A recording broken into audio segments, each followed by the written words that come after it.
In order to be compliant with COPPA, I'm informing you that this video has been created with general audiences in mind and is in no way targeted specifically towards children. By proceeding, you are agreeing that you are within YouTube's terms of service and older than the FTC's definition of a child, which means you are 13 years of age or older, and that my intention is now abundantly clear up front that kids are not my intended audience. Thank you for your patience through this short disclaimer, and I hope you enjoy the video. How's it going, YouTube lovers? This is the Eagle Builder Animator. Welcome back to another video where today I'm going to be talking about Minecraft Live. The live stream event that just happened on October 3rd was chock full of information for all of Minecraft, especially the 3 core games of this franchise. I'm still trying to wrap my head around how much we were given. It was so much fun. I was kind of having a little mini watch-along party in the NerdHerd Discord server, chatting about the updates that we were getting, and it was just so much fun, and I'm really excited for what's coming up. And today I'm going to be talking about what was revealed about the 3 main games of Minecraft: Minecraft Earth, Minecraft Dungeons, and of course the main core game, Minecraft. So we're going to be going over each of those games and what was announced for them, so let's go ahead and jump right into this first with talking about Minecraft Earth. Now, Minecraft Earth really didn't have that much revealed for it, so this is going to be why we're covering it first. It's just a quick short segment, still want to talk about it. So there's an update that is going to be coming later this month, and it is going to be adding pistons to the game, both regular and sticky. Now, full disclaimer here, I do not play Minecraft Earth.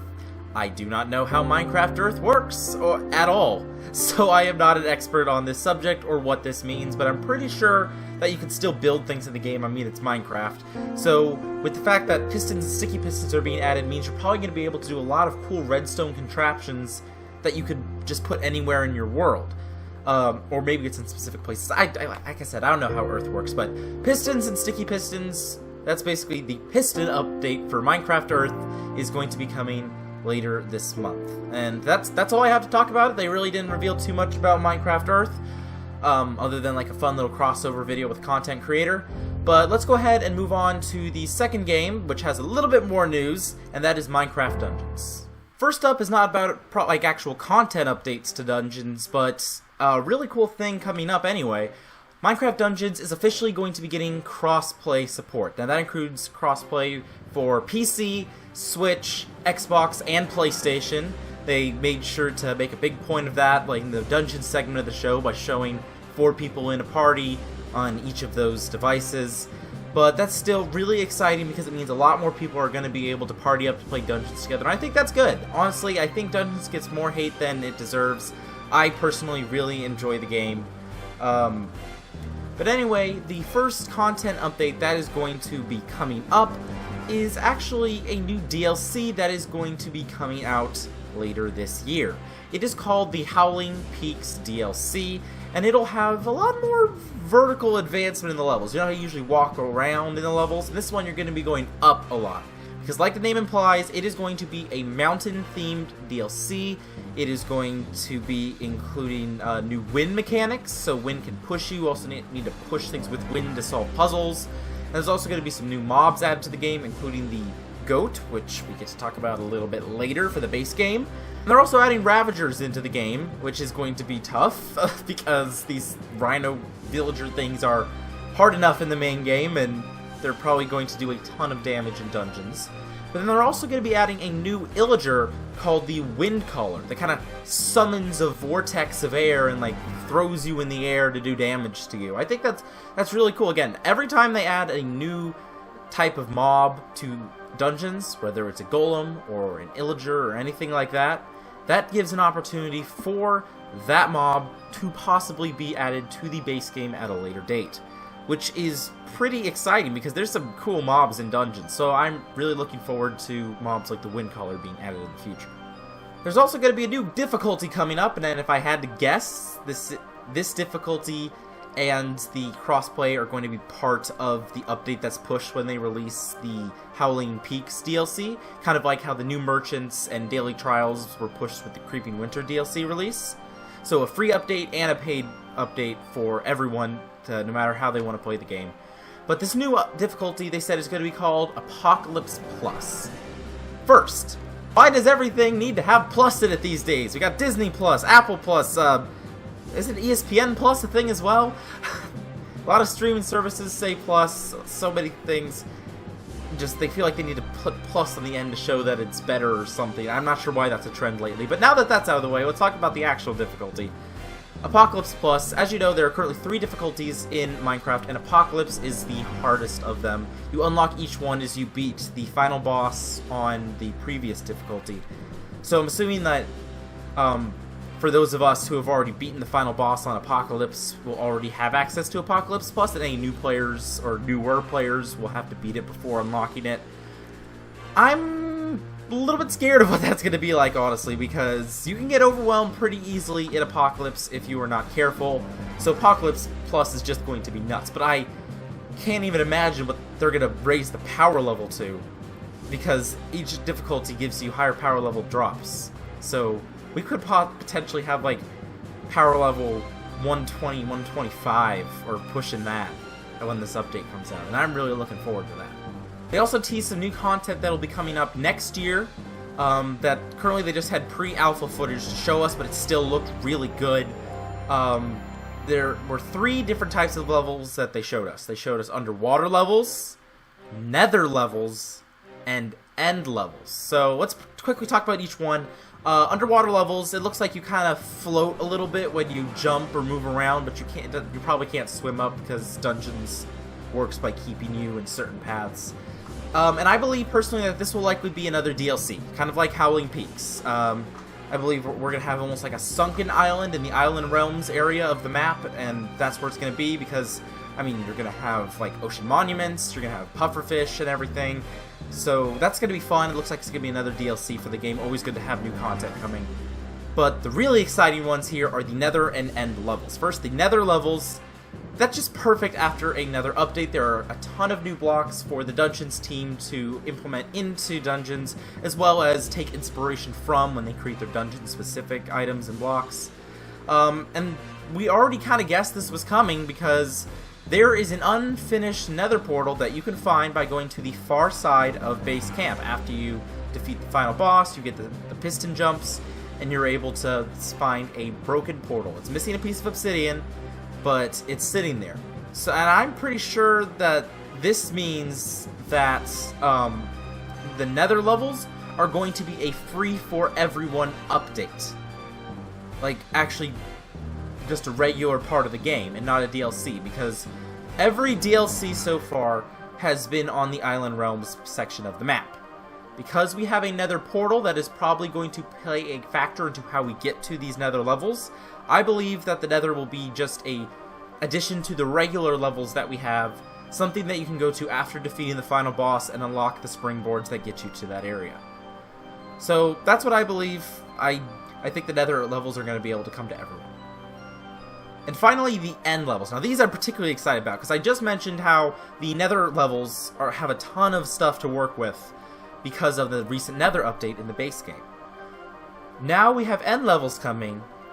This is making me hopeful that we are going to be getting an end update in Minecraft. That's something I have wanted since the Nether update snapshots began, because they did a fantastic job fleshing out that dimension and making it really replayable, to be honest, because once you find a Nether fortress, you pretty much did nothing else in the Nether. Now you have a chance to explore and find all kinds of new biomes and new structures. I would love to see something like that to expand the outer part of the end a bit more, maybe add more structures, mobs, and biomes out there. And I'm hoping that the Dungeons end update and the regular end update can coincide with each other to give us new content in the end for both games. But I'm not really sure where this level would be. Like remember I talked about the Nether portal that was in the base camp. There's really nowhere that an end portal was going to be. At once I thought it was going to be in the cave that was towards the map in base camp, but now we have merchants covering that up. I'm not really sure where this will go in the map, or even in the story, actually, because Dungeons is a very story-driven game, and in the pre-alpha footage we were shown, we actually see the Arch-Illager spawning in to summon an ambush. Now, as far as we know, we broke him free of the orb's corruption at the end of Dungeons. Sorry, spoilers for dungeons, if that wasn't clear already, talking about the end of the game. But I'm not really sure where it fits into the story, which also probably has to do with, I don't know where it fits on the map. But maybe they'll tweak the far side of the camp, or they'll, I don't know what they're going to do. But I believe that's going to be another free level update, just like the Nether will likely be. Well, the Underwater is going to be a DLC, like the upcoming Howling Peaks. But anyway, that was all we had to talk about dungeons. Now, we get into the big stuff. At the beginning of Minecraft Live, and they talked about it more at the end of the show, they announced the theme of the 1.17 update. The cave update is finally happening. It is called the Caves and Cliffs update. It's finally happening. It's really, I can't believe that they're actually doing it. It is super exciting. The underground of the overworld is getting totally revamped, and they're also, like I said, it's Caves and Cliffs update. The mountains are getting the promised update that was voted on in the last live event. So that's what we're going to be talking about. I'm going to go ahead and start with the unfortunately least interesting part of this update, the Cliffs half of the Caves and Cliffs update. So for the Cliffs update, half of the Caves and Cliffs update, obviously, like I said, they're going to be revamping the mountains. The terrain is going to be so much better because Minecraft terrain has kind of gone flat over the past couple years, but if you look at this amazing picture that they showed us at Minecraft Live, the mountains are going to look so good. I mean, I already love mountains. Extreme Hills is my favorite biome in the game, but I'm really excited to see what this new mountain looks like in the game, like when I actually get to experience it myself. It looks so good, putting height back into Minecraft worlds. Now, there were two main things promised with the mountain update. The first of which being a new mob, the goat. Now, we can see from the footage that they showed us at Minecraft Live that goats will be able to jump really high. It's almost kind of like, you know, foxes jump really high, but the goats are much bigger, so it looks even more dramatic. They are technically a neutral mob, not passive or hostile, neutral, because much like llamas, if you tick them off, they're going to fight back. Goats will actually headbutt you off the mountain if you are not careful, or they'll headbutt this poor cow like we see in the Minecraft Live footage. We have no other news about what they can do other than headbutting you off if you tick them off. I wonder if you can milk them, because, you know, you can get goat milk, so that would make a ton of sense. And I also would love if you could ride them so that we could exploit their high jumping abilities to get around the new mountain terrain. Not sure if that's going to happen. We'll have to see what happens when the first snapshots hit and what kind of feedback the community gives Mojang. But goats are finally coming to Minecraft. They were promised last year. They're finally going to be coming in the cliff half of this update. Second thing that was promised last year is probably the most memed of what happened last year. Snowier snow. That's right, the thing that Jens promised us that became a meme immediately is finally going to show up, and what that means is that we are going to be getting a new type of snow called powdered snow. Now this type of snow will have entities fall through it, like mobs and players. So it sounds a lot like it's going to be either quicksand, or it's going to be like the grass coverings from Trapcraft. I'm not entirely sure which it's going to be, whether we'd sink slowly into it, or we'd fall quickly. But I'm excited to see, like, where that would generate in mountains, because I would think it would only generate, like, over high areas, so that there would actually be a danger of walking on powdered snow, because if it's just a block of snow on top of a block of stone, powdered snow just seems kind of boring at that point. So I'm excited to see how they implement that and where it generates in the new mountains. But anyway, that's enough about the mountains, enough about the cliffs. It's time to dive into the cave update. First, let's go into what this new type of terrain generation for the underground of the overworld is going to look like. Because there are going to be proper cave biomes now. They kind of set it up in the Nether update, being able to have vertical aspects to the borders of biomes, and now we really get to experience that to its fullest in the cave update.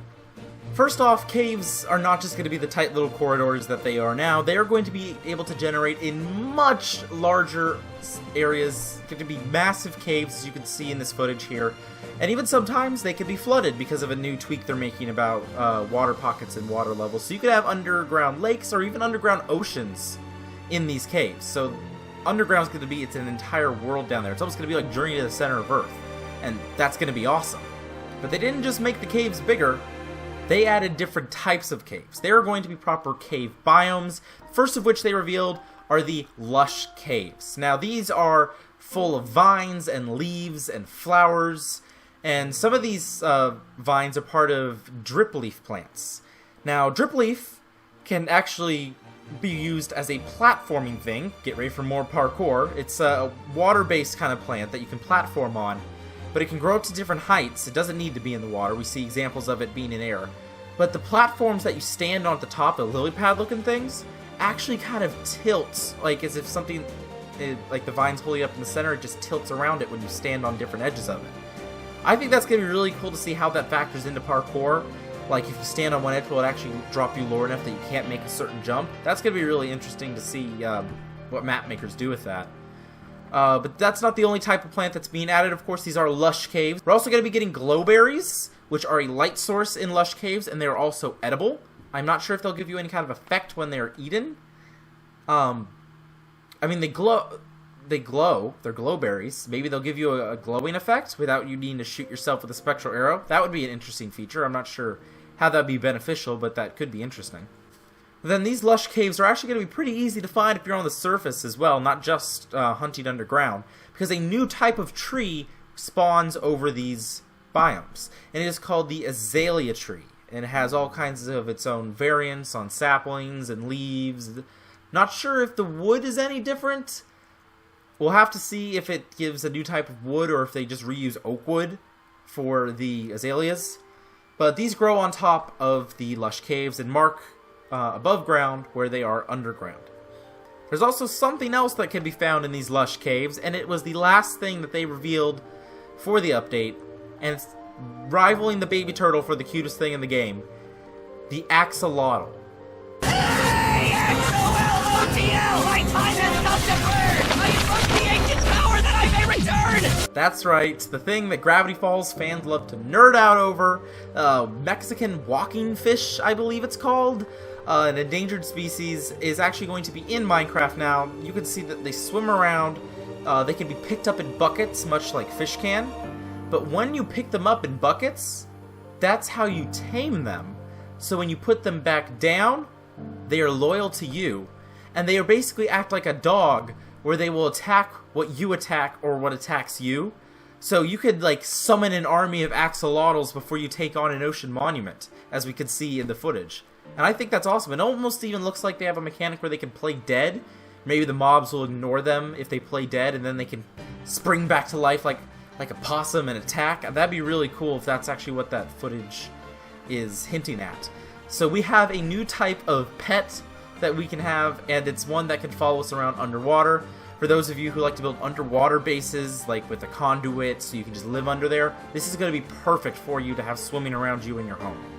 Another type of cave that is being added is called the Dripstone Cave, and this one I'm really excited for because it's finally adding stalagmites and stalactites into the game. Now, Agnes tried to memorize it. It looks like she had a little bit of trouble on stage recalling it. She did a good job, but I'm just going to go ahead and say my own version. Stalactite is the one that's on the ceiling, stalagmite is the one that's on the ground. The reason I remember is stalagmite has a G in it, and it goes on the ground. Simple as that. But these actually can do damage to mobs and players. For the stalagmite, if you fall on one, that does a lot of damage. We actually see a zombie straight up die for not falling that far onto one of these spikes, so maybe this will be good for mob farms, who knows. But then the stalactites, well, they do damage is because they can occasionally break, and they'll fall, hit you on the head, and that's what does damage to you. But that's not the only thing that the stalactites can do. They can also work as water sources. Now, this isn't like a necessarily, still 2 buckets of water and a 2x2 thing still gives you an infinite water source for buckets. But you can actually constantly fill a cauldron if you use a stalactite, because water drips from them. You put a cauldron under the stalactite, water fills up in the cauldron. I think that's actually pretty interesting. I hardly ever use cauldrons, but if you built an underground base, this might actually be a pretty cool feature, especially depending on, I think you can undye leather with cauldrons, or if you wanted to build a cool potion lab where you didn't have to have a source block of water, you could have a cauldron with a stalactite over it, and that's your water source for working on potions. I think that actually might be pretty cool. Have to take a look at that. Maybe cauldrons aren't as useless as I thought. But that is the dripstone cave. But there is still one more type of cave that we know is coming into this update. And that is called... We don't really have a good name on it because we haven't gotten the best description of it just yet. We just know it as the Deep Dark. Now these caves will generate at the lower levels of your world. So like when you're going hunting for diamonds, you might come across this. But not if you're just on the lower level looking for iron. And this is where we'll have a brand new type of block, just the entire family of these blocks that will come in to kind of litter the ground, called skulk blocks. Now, skulk blocks, it's not shulk, not like shulkers, although these blocks do look kind of like the end, so I wonder if that'll have any kind of indications for the future. But skulk blocks have a really cool mechanic that's going to be incredibly useful for redstone workers. Skulk detectors can detect vibrations around them, from blocks being placed, from players walking nearby, or from a projectile hitting nearby. And a little vibration will go to the detector, and it'll kind of shiver, let out a sound, and let out a redstone signal. That is really cool because they confirm this means we'll be able to fully do wireless redstone. People have been trying to kind of find a workaround with the target block ever since that was added, but now we have proper wireless redstone. It's not the longest range, but I'm sure people can code it to be longer, and you can have... Imagine how many different types of builds we're going to have now that we have these blocks, and you could set off a redstone signal in one place and have it go off in another place. This is really cool. I'm really excited to see what people are going to be able to do with these blocks. But the skulk also has relation to another mob that is being added. We've already talked about the goat, and we've talked about the axolotl. There are 4 mobs being added in the Caves and Cliffs update. Well, 4 mobs that we know of. But the third one is probably my favorite of the bunch. It legitimately scared me when they showed this footage because I didn't know where it was going to be, and then suddenly I hear this creepy noise coming out. Players trying to be quiet, because it is called the Warden. Now, the Warden is actually blind. This is the only mob in the game that won't turn and look at you just if you're standing there, like it'll recognize you and turn and look at you and start targeting you. It is blind. He has these little ears, which of course people I already know people are going to texture him to look like Shrek. I can already see this coming just because those ears. But he has these ears that look like the skulk detectors because he also senses nearby vibration. And that is how he hunts down players and he tries to track them. Now here it looks like he has 2 different modes. He has tracking and he has attack. Because once he's tracking you, he kind of moves slowly looking for you. But once he knows where you are, he kind of... I love his animations in this. He has a roar that he does, and then he starts going really, really fast and running at you. This is absolutely insane. And he has a ton of health. I mean, you're hit... The video he's getting hit with arrows and with netherite swords, and he's not dead yet. And yet, one hit on the player in this video does 7 hearts of damage, almost 7 hearts of damage. And this player was confirmed to have been wearing full, unenchanted netherite armor. This is, unless they nerf it in the snapshots, this is going to be probably one of the strongest mobs in the game, even beating the Wither and the Ender Dragon. It is just insane how crazy this mob is. So it's going to be a rare find. He only spawns in the Deep Dark, which is at the lower levels. But I really hope he drops something cool because of how dangerous he is. Maybe he'll drop something end related because of all the look of him is very end-ish, as is the skulk detectors and blocks. So we'll see what happens with that. But that is a new mob. Cannot wait to see him in the game. There are also a number of other items and materials being added in this update that aren't necessarily cave related, but they go with the whole exploration feel of the update. It's like Exploration Update 2.0, I'll take it. But the first of these items is called a bundle. Now this is basically, we're finally getting a proper backpack, which is interesting because we already had a shulker box, but this time the bundle is more of an early game backpack, and then you get the shulker box as an end game backpack. Now, I don't know what you're going to need to craft it, probably like string leather sticks, maybe something like that along those lines. So the bundle can hold 64 items, but it doesn't have to be 64 of the same item. You can mix a bunch of things together, so if you have less than 64 of a bunch of things in your inventory, you can put them all into a bundle so that they don't clog up the precious spots that you have while you're collecting resources. The UI, though, I'm not a fan. I hope they fix the UI. I hope it looks more just like an inventory, if they could find a way to get that to work, because I just do not like the way it looks right now. It looks messy, but that's what snapshots are for. Hopefully they can tweak that as they work on it in snapshots. There's also a new ore being added in the cave update. Yes, a new ore. This update is huge. And this time, the ore is copper. We're finally getting copper in Minecraft. Currently, it has like 3 uses. First, you can make blocks out of it, which includes stairs and slabs. So it's part of the decorational block category because you can make stairs and slabs out of it. So it seems like it's more along those lines. And a fun thing about copper blocks of any type is if you leave them outside for a while, eventually, just like real copper, it'll start to rust and turn green. Now, based on the video, they gave us a time lapse. It looked like it rusted faster. It started rusting faster in rain, which would make sense. So I think that's a pretty cool feature that's coming with it. I wonder if there'll be a way to prevent rust so that you can still use copper outdoors. That'd be interesting to see if anything comes along with that. But that's what blocks of copper are for. But there are also 2 items that you can craft using copper. First of which is a telescope. Now, you need the copper, but you're also going to need a crystal, which I'm going to talk about in just a bit here. But the telescope is basically an optified zoom for vanilla Minecraft. You hold it in your hand, zooms in, it gives you a bit of a tunnel vision, which I think they should have made that more pixelated. I think that actually would have worked better. Hopefully in the resource pack I can tweak that to my liking. But a telescope is basically an optified zoom. You hold it, it zooms in a bit so you can see farther away. It's nice that they're finally adding this. It's just going to be interesting to see how many people actually use it when you use Optifine, or if Optifine's even going to keep the zoom feature. We'll have to see if this update changes that. The other use for copper is making a lightning rod.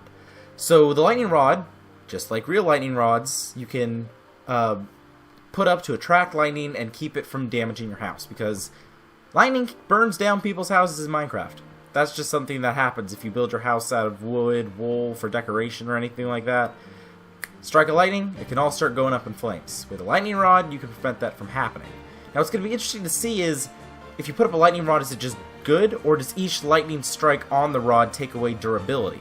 That is just my speculation, but that would be interesting to see if you have to keep replacing the lightning rod the more often it gets struck. Now I mentioned you needed a crystal to craft the telescope.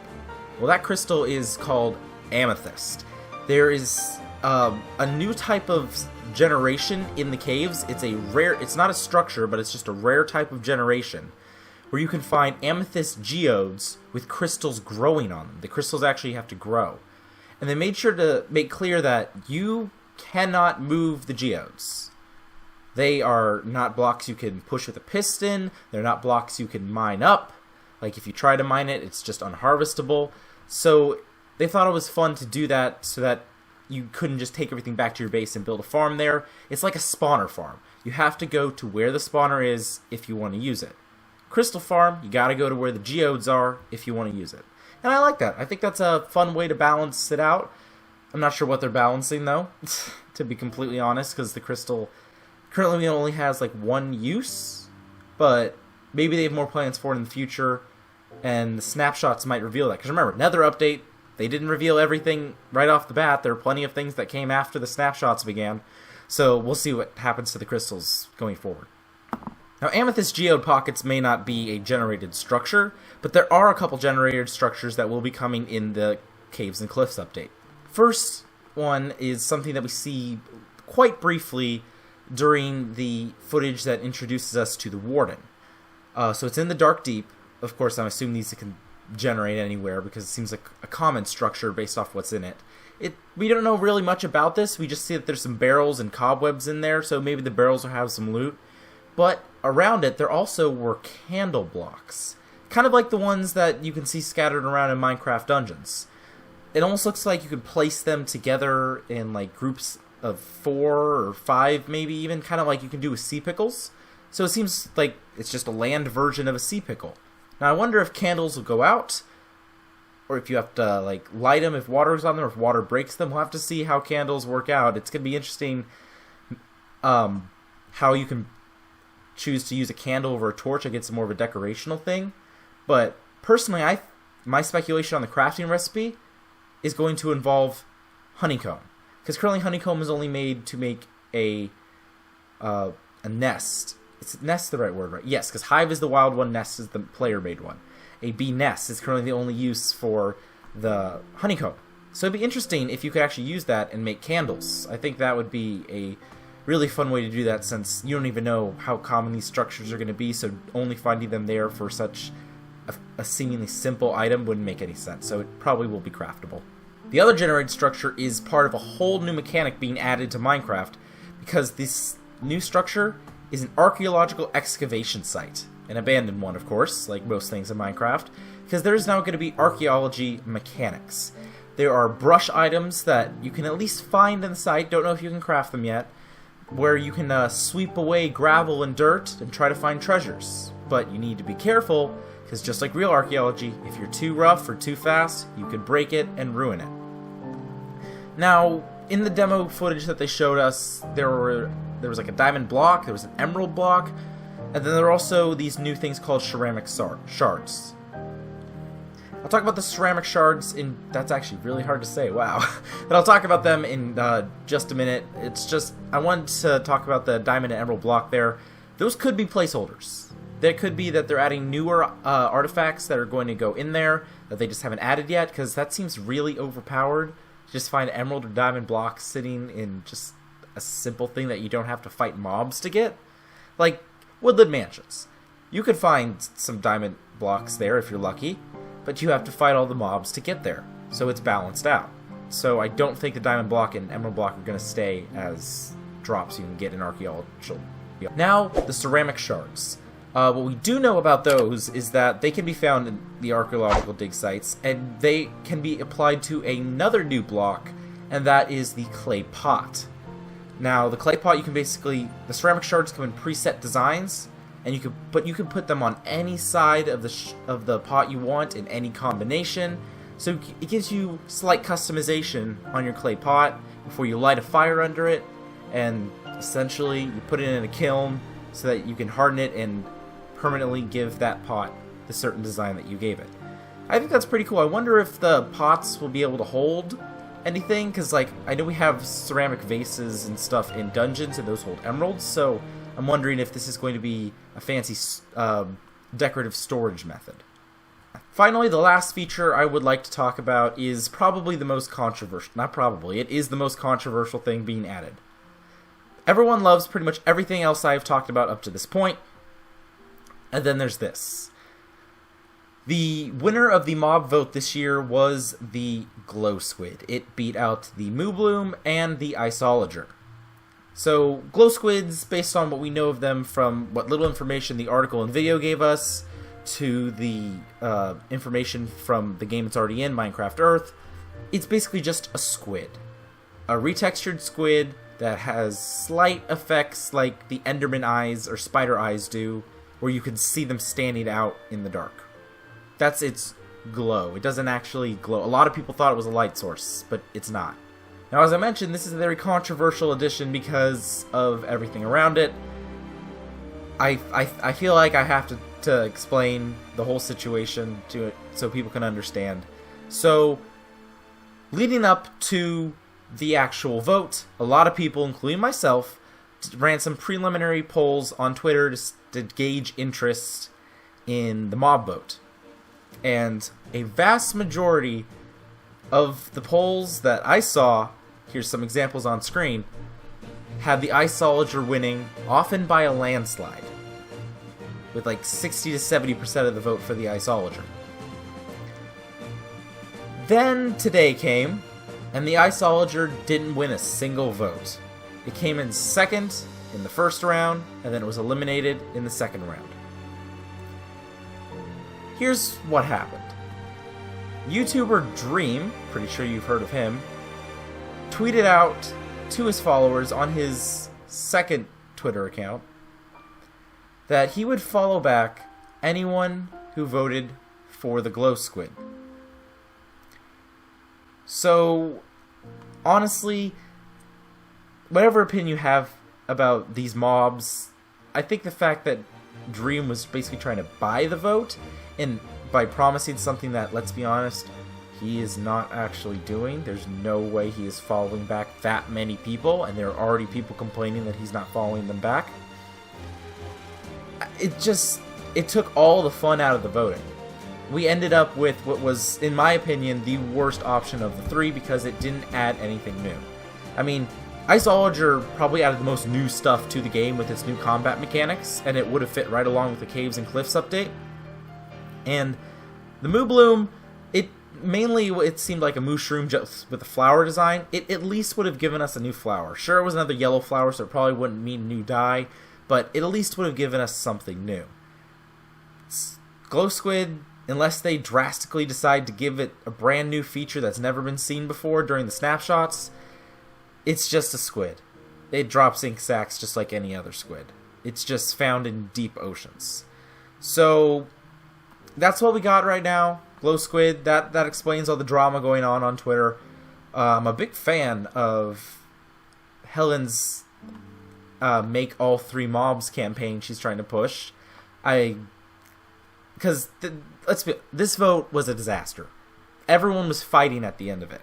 At least before, it was kind of a moment of, well, congratulations, or dang it, we'll get them next time after some of the biome votes. I think this community has proved time and time again that we cannot be trusted with deciding on mobs. First was the Phantom that a lot of people are unhappy with. Personally, I like the concept. I just think the AI and hitbox are a bit screwy. And then this, where majority of Minecraft players are very unhappy with the results. So it's going to be interesting to see what happens going forward, but that is the Glow Squid. That is the whole situation around it. Figured I'd explain it before the video ends, just so that you know. So that was what was revealed at Minecon Live. We are getting small update on Minecraft Earth to get pistons. Minecraft Dungeons has a ton of new content with DLCs and what I predict will be free updates coming up before the end of this year and into the next year. And the Minecraft Caves and Cliffs update has been confirmed, adding the mountain features promised from last year's vote, as well as the long-awaited cave update with new biomes, new minerals, new mobs, and new items. This is probably one of the biggest updates to Minecraft. And we've had a lot of big updates recently. The overhaul of the villagers was amazing, the Nether update was amazing, and this is probably going to be the best update yet, 1.17. But when are all these updates coming? That's actually something we have information for. We know that the Minecraft Earth Pistons update is going to be coming on October 13th. We actually know the exact date on that one. For Dungeons, the Howling Peaks, and with it likely crossplay and maybe Apocalypse Plus as well, is going to be in December. We don't know a date yet, but we do know it's going to be in December. And then the Underwater Nether and End stuff, they said is going to be 2021. Maybe something will end up being after that, but we don't really have a good way to judge their release cycle on this stuff because COVID delayed parts of the game already, so we don't have a good judge after year one of what it's going to be going forward. So next year for those three, don't know when exactly. But then Caves and Cliffs, they said that they're shooting for a summer 2021 release date, which means I'm hopeful we'll get a snapshot soon, because this seems like a lot of features to test and debug and get suggestions and feedback for, especially since knowing Mojang, there's likely way more that they're going to be adding into this update into the snapshots that they haven't told us yet. So hopefully we get our first snapshot soon. I'm looking forward to that and doing a snapshot review so I can finally experience these new features for myself. Anyways, that's going to do it for today's video. Hope you all enjoyed.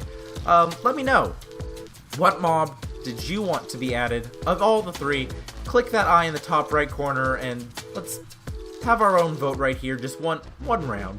Just go ahead and vote for either the Moo Bloom, the Iceologer, or the Glow Squid up in the top. Click that little eye, vote on the poll. Then also, what feature are you most excited for in the Caves and Cliffs update, in the updates coming to dungeons, just anything that I talked about in this video? What are you most excited for? Let me know in the comments below. I hope you all enjoyed. Please drop a like and leave a comment down below if you did. And don't forget to subscribe if you haven't already. And I'll see you all on the next one. Bye, guys!